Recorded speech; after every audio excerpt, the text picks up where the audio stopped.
What's up, guys? Welcome to the line change. And I know what you must be thinking. Who is this guy? Who is this guy in front of my screen right now? That's not the guy I recognize, as of late from this video, from videos.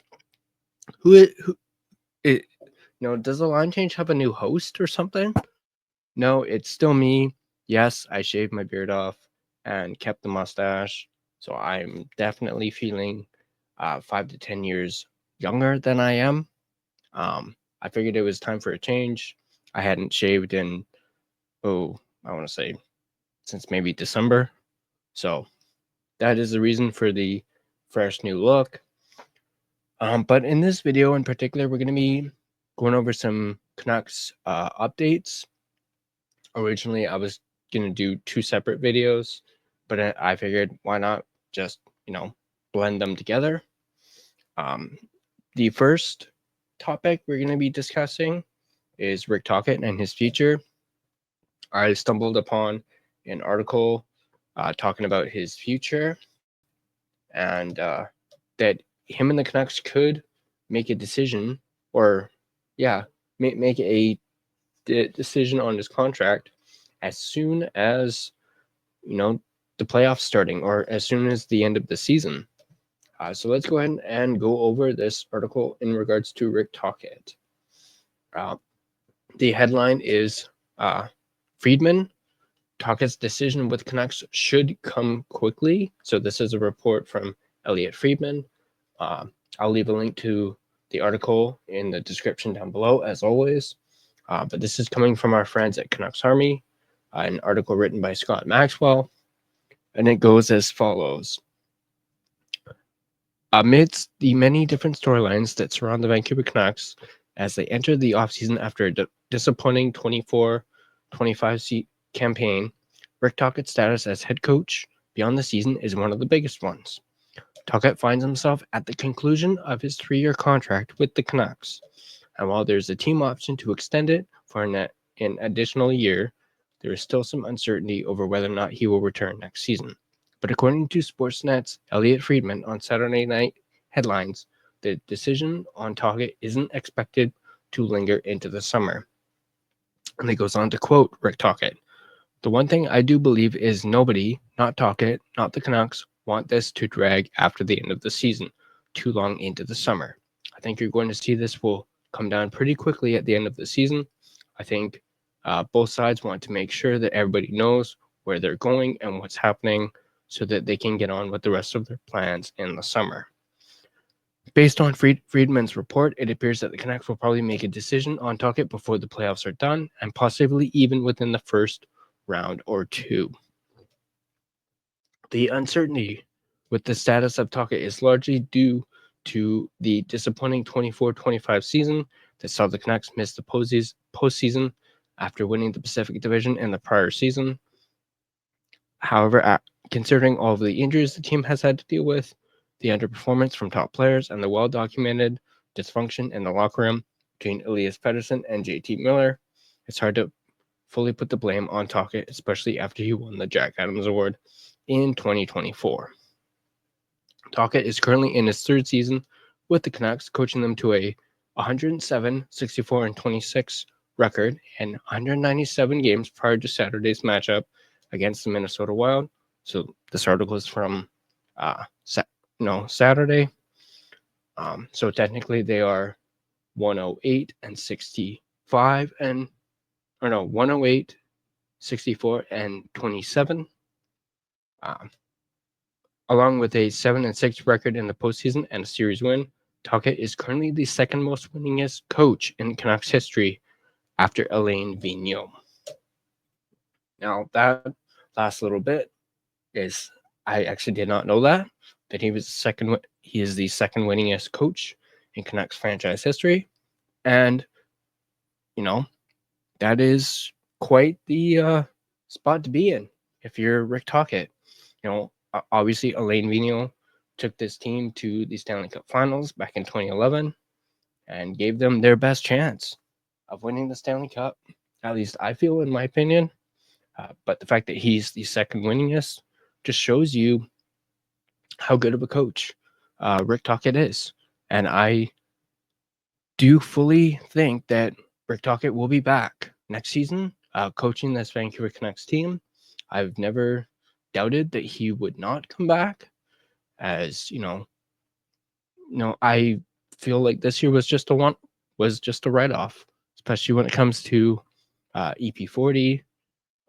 They struggled with injuries this season. Obviously the drama with JT and Elias. I think a full season without those distractions will be better for the Canucks next season. So yeah, I would not be surprised if by next week the Canucks and Rick Tocchet reach a decision or a contract. I'm not 100% sure what the term would be. I would say maybe 3, maybe 4 years. I do know that this contract will have term to it, and that's what they've been adamant about. So I could see a 3 or 4 year extension. As far as money, I don't know. I do know it'll probably be under 5, as I believe it's Mike Sullivan is the highest paid coach in the league right now, and he's making, I think, 5 or just a little more than 5. And I don't think Rick Tocchet is quite there yet when it comes to making that kind of money, as Mike Sullivan, of course, has a Stanley Cup championship to his coaching. At least as a coach, Rick Tocchet does not have that. So I could see maybe Rick Tocchet making 4, maybe 4.5, or maybe even 3. So yeah, that's my prediction for Rick Tocchet's next contract. I think it could be a 3 or 4 year deal at maybe between 3 and maybe 4.5 million. But before we get into the second article, let me just quickly do my sponsor read, and then we'll dive right into the second article, which is about Tom Willander and a signing update for the Canucks' defensive prospect. So let's go ahead and do my sponsor read.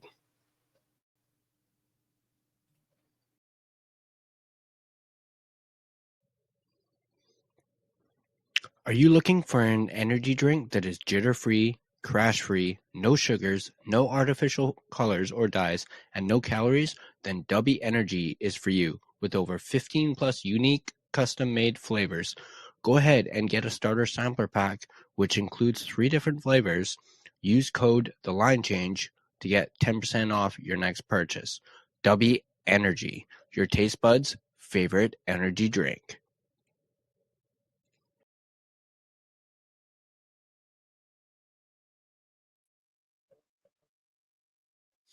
All right, so this next article, let's bring it up.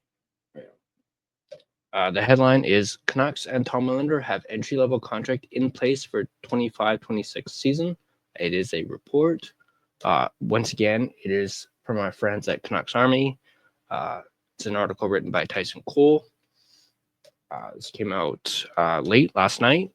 It does have an update, as the original article was a report from Frank Cervelli of Daily Faceoff saying, hearing Canucks and 2023 first round pick Tom Willander have an agreement in place on an entry level deal that begins in the 25-26 season.